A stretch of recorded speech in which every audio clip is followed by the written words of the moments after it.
Ziri Zangoma ingo kukola. Go. Nyasobokola. Marshal. Television.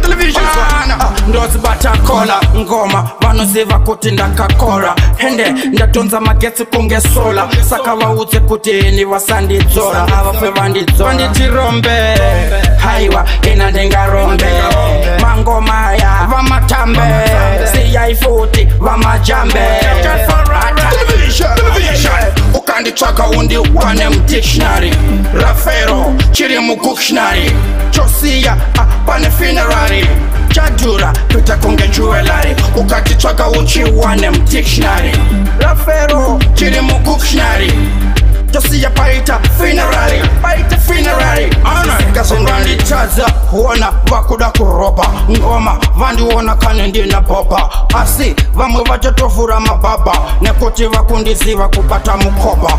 Batai asisi sekutopa muchomba. Vauze vafure mapapa. Toruwa vangoma kusiya zeta marapa. Vakaita sekutamba susu television. Ukanditsvaka undiwane mudictionary. Rafero chiri mudictionary. Chosiya pane funerary. Chadura kuita kunge jewelry. Ukanditsvaka uchiwane mudictionary. Rafero chiri mudictionary. Chosiya paita funerary.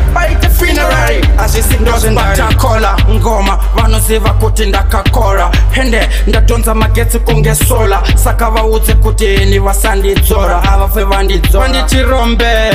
Haiwa ina ndengarombe. Mangoma ya vamatambe. Siyai futi vamajambe. Television.